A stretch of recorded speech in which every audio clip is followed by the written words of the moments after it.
Welcome to my YouTube channel Mantu Guruji. पिले माने आज आमे गोटे न्यूज सेशन को लेके आछंती जोटा कि होची करंट अफेयर सेशन।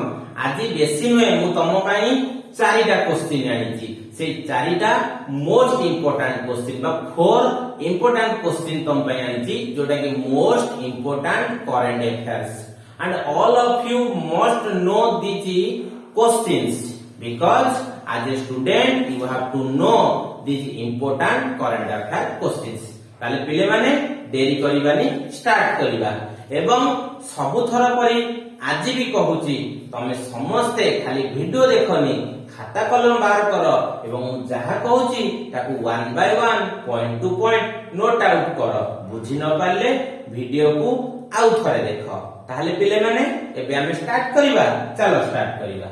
आज पिले माने मु तम पई किछि करंट अफेयर्स नै के आसीची। कोन आनिची करंट अफेयर्स नै के आसीची। अच्छा पिले माने कहिलो हमर जो एबे नुवा लोकसभा इलेक्शन हैला एटा केते तम इलेक्शन? ठीक सुनिचो 18th लोकसभा इलेक्शन। एटा केते तम 18th लोकसभा इलेक्शन हेथिला 18th लोकसभा इलेक्शन। अच्छा पिले कहलो ए 18th लोकसभा इलेक्शन रो प्राइम मिनिस्टर के हेथिले? प्राइम मिनिस्टर ठीक कहिचो mister Narendra Damodar Das Modi. Third term पाई हेले कंसेक्यूटिवली थर्ड टर्म पाई प्राइम मिनिस्टर हेले ये क्वेश्चन एते करंट अफेयर्स नै। आजिरो फ्रेश करंट अफेयर्स क्वेश्चन कोन पिले जानिचो? आजिरो फ्रेश करंट अफेयर क्वेश्चन होची तमर आजि तमर कोन हैला स्पीकर इलेक्शन हैला बाचस्पति इलेक्शन। बुझी पाइलो लोकसभा रो आज स्पीकर के हेले मिस्टर ओम बिरला। मिस्टर ओम बिरला बुझी पाइलो mister Om Birla today elected as the speaker of lower house मतलब लोकसभा रा बाचस्पति हेले। बुझी पाइलो मिस्टर ओम बिरला ओ स्टेट को बिलोंग करती जानिचो? मिस्टर ओम बिरला बिलोंग करती राजस्थान को। व्हिच स्टेट को बिलोंग करते Mister Om Birla? Mister Om Birla belongs to the state Rajasthan. अच्छा पिले कहलो मिस्टर ओम बिरलांकर पार्लियामेंटारी कॉन्स्टिट्यूएंसी रो ना कोन? से केउ संसदीय क्षेत्र रो निर्वाचित होइतिले? ताको पार्लियामेंटारी कॉन्स्टिट्यूएंसी रो ना होची कोटा। कोडु से इलेक्ट हेतिले? कोटा रो। मन रखिलो mister Om Birla consecutively 2 times speaker होचंदी।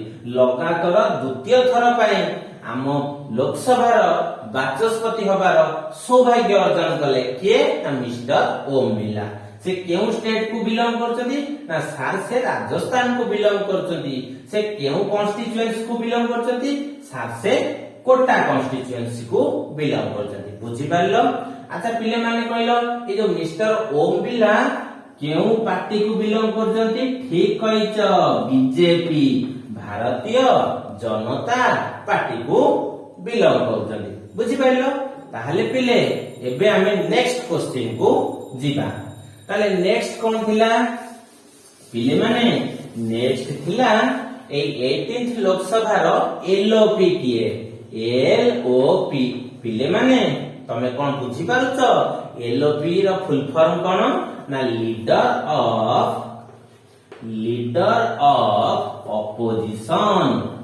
आज पिले माने गोटे फोटो भाइराल होची देखिचो ना? हमर स्पीकर पाखरे 3 जण लोक थिले। जणे होचंती honourable prime minister mister Narendra Damodar Das Modi. आउ जणे थिले एलओपी। ठीक सुनिचो आउ जणे थिले एलओपी लीडर ऑफ ऑपोजिशन। के जानिचो ताकू ओडिया रे कहंती विरोधी दलर नेता। किए? मिस्टर राहुल गांधी। मिस्टर राहुल गांधी। अच्छा पिले राहुल गांधी को पॉलिटिकल पार्टी को बिलोंग करचंती? ठीक कहिच आईएनसी इंडियन नेशनल कांग्रेस। आमे जेमिति जानिथिले ओम बिरला ରାଜସ୍ଥାନ ଷ୍ଟେଟ କୁ ବିଲଙ୍ଗ କରୁଛନ୍ତି ଏବଂ ଓମ୍ ବିର୍ଲାଙ୍କ କନଷ୍ଟିଚୁଏନ୍ସି ର ନାଁ କଣ ନା କୋଟା। ଠିକ ସେମିତି ରାହୁଲ ଗାନ୍ଧୀଙ୍କ କନଷ୍ଟିଚୁଏନ୍ସି ର ନାଁ କଣ ନା ଗୋଟେ ହଉଛି ରାୟବରେଲି। କଣ ରାୟବରେଲି। ଏଟା କୋଉ ଷ୍ଟେଟ ରେ ଅଛି ଉତ୍ତର ପ୍ରଦେଶରେ ଅଛି। ଏବଂ ମୁଁ ତମକୁ କହିଦଉଛି ରାହୁଲ ଗାନ୍ଧୀ ଏଥର ଇଲେକ୍ସନ ରେ ଦୁଇଟା ଜାଗାରୁ ଜିତିଥିଲେ। ଗୋଟିଏ ହେଲା ଉତ୍ତର ପ୍ରଦେଶର ରାୟବରେଲି ଆଉ ଗୋଟେ କଣ ଜାଣିଛ ଆଉ ଗୋଟେ ହଉଛି ୱାୟନାଡ। ୱାୟନାଡ କୋଉ ଷ୍ଟେଟ ର କେରଳ। କେରଳର ୱାୟନାଡ ରୁ ବି ଜିତିଥିଲେ। କିନ୍ତୁ ପିଲେମାନେ ତମେ ଜାଣିଛ ଗୋଟେ କଥା ଯଦି ଜଣେ ପାର୍ଲିଆମେଣ୍ଟ କୁ ବୋଥ ସିଟ ରେ ଜିତୁଛି ଦୁଇଟା ସିଟ ରେ ଜିତୁଛି ଜିତି ସାରିଲା ପରେ ଗୋଟିଏ ସିଟ ରଖିବ ଆଉ ଗୋଟିଏ ସିଟ ଛାଡିବ। ତାହେଲେ ରାହୁଲ ଗାନ୍ଧୀ କୋଉ ସିଟ ରଖିଲେ ଆମର ରିଟେନ୍ କଲେ ରାୟବରେଲି କୁ। କୋଉ ସିଟ ଛାଡିଲେ ୱାୟନାଡ ସିଟ କୁ ଛାଡିଦେଲେ।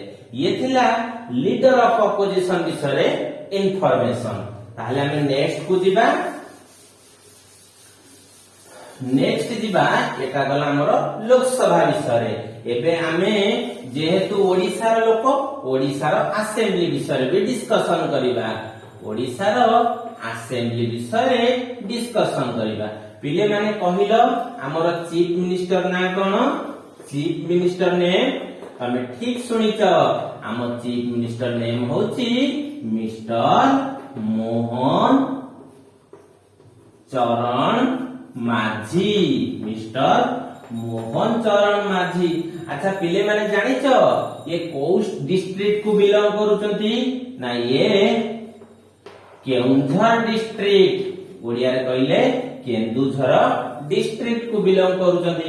ଆଙ୍କ ପାର୍ଲିଆମେଣ୍ଟାରୀ କନଷ୍ଟିଚୁଏନ୍ସି ର ନାଁ ଆର ଆସେମ୍ବଲି କନଷ୍ଟିଚୁଏନ୍ସି ର ନାଁ କଣ ବିଧାନସଭା କ୍ଷେତ୍ରର ନାଁ କଣ ସେଇ କେନ୍ଦୁଝର। ତାହେଲେ ପିଲେମାନେ ଜାଣିଲ ଆମର ନ୍ୟୁ ଚିଫ ମିନିଷ୍ଟର କିଏ ମିଷ୍ଟର